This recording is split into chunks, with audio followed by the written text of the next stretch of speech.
Hola, hola, and welcome to the Speaker Movement podcast. I am your host, Steph, a public speaker and coach for creatives who are looking to enter their speaker era in order to grow their brand and amplify their impact in sustainable ways. My version of going viral is picking public speaking events and opportunities that are so deeply aligned to my brand and my product suite and just the message overall that I want to share, that more opportunities come from those speaking gigs. There's been opportunities where I've spoken in front of maybe like one, three, eight people. Then there's been other opportunities that are closer to like the 30, 40, 50 range. And then we get into like hundreds and thousands. And that's where it really gets viral, if you will. But it's so freaking cool because instead of a piece of content that could go viral and attract lots of incredibly well-fitting ideal clients, did that make sense? Yes, it made sense. It sounded funny in my mind. Instead of potentially attracting lots of amazing people for your brand, for your community that are just so aligned, but also get you in front of complete randoms that have no interest in what it is your brand and your business is all about, you only exclusively speak in front of folks who need and want to hear what you have to say. So that virality is so potent. It's super impactful because it's got a higher conversion rate, right? It's not just getting in front of random eyes and then maybe 3 to 5%, even 10 to 15% of all those people watching your content convert into followers, which is awesome. It's like, no, because they've already been pre-vetted. Everybody tuning into your podcast interview, everybody tuning into your talk at the conference or the speaker panel, whatever format you're doing, they're already interested. So now instead of having like a 5% conversion rate or a really good like 10, 15 conversion rate, you probably have 20 to 30. So now you are growing your community exponentially and you're probably making even more sales because of that. There's this one event where I spoke at where there was over 6,000 folks attending. And out of that, I mean, to be fair, I was competing, so to speak, with 20 other speakers at this event. So yeah, people's attention could have been like diverted a little bit, but majority of folks there needed my help. They wanted to hear what my perspective was on a specific topic. And the reason why this was so impactful for my business, not only because holy freaking shit, I was speaking in front of like over 6,000 people, but because I was very strategic with what I wanted to speak about. I was very strategic with how this opportunity was going to help me grow my brand. So first off, when it comes to how I booked it, I received this invitation through social media. I believe it was a DM in particular that maybe turned into an email after the fact. But the reason I was invited because of my social media presence is because at that time, I was being very loud, if you will, about my expertise. I was being very unapologetic about it. I wasn't hiding behind my content. I wasn't hiding behind my phone and being like, oh, what do I post? I was very clear, right? I kept showing up day in and day out. I would be posting on my feed, posting on stories, going live, and talking about the same thing over and over and over and over again. So I had built that authority on social media that when it came to the event host looking to, okay, how am I going to structure this event? And then what kind of speakers do I want to pitch to before I open up applications for other people to pitch themselves? They saw my content, and even without a solid existing relationship, they went, oh, it's very clear that Steph specializes in this, and this fits perfectly within my event theme. So absolutely, I'm going to reach out, shoot my shot, and see if Steph wants to be a part of this event. Now, I was obviously beyond honored because at the time, especially, I wasn't being invited left, right, and center to a lot of like speaking opportunities and to participate in these kind of events. So it was a cool slash exciting, fun, and also obviously nerve-wracking opportunity where my brain was like, are you even going to be good enough? Are they going to be disappointed? Right? Like maybe they have this idea of who you are as an expert, as a speaker, as a business owner, as a human being, even. And then when it comes to your talk, they're gonna be like, oh, womp womp. But we're gonna leave that where that is. We're gonna shove it in a little box. No, I'm kidding. That's just not the point of today's conversation. Um, what I really want to talk about is, okay, so they resonated with my expertise and my perspectives, and they wanted me to be a part of that event. Now, what I did is I could have picked any topic. I could have even gone like, okay, this is one of your core themes to the event. Let me speak on exactly that, right? Because I know that topic inside and out so well that for me to be the go-to expert in that topic would position me as exactly that, the go-to. And people would be like, wow, Steph absolutely knows all of this.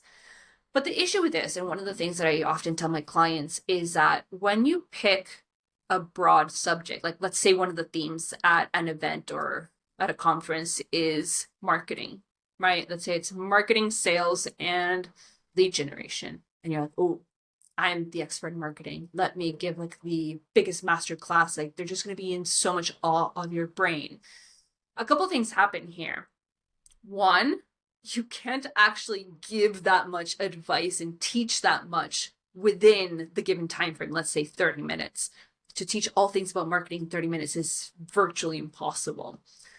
And not only can you not go in depth, then that leads to a lack of impact, let's say, a lack of transformation, of breakthroughs, of your ability to really make a difference in the minds of the people that are tuning in, because everything ends up being surface level.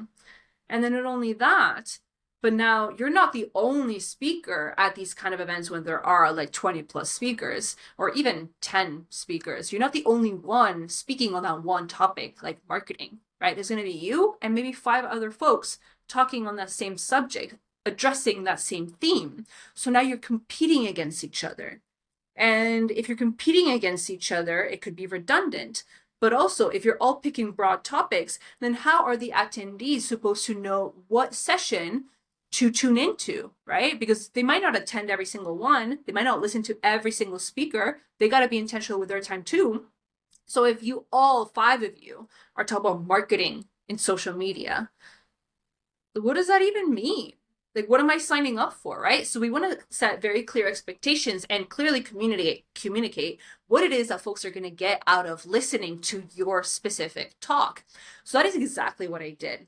I got very micro and specific with my session topic. And instead of addressing the entire subject matter, which I would have loved to do, I picked one tiny slice of the cake and I went deep with that tiny slice.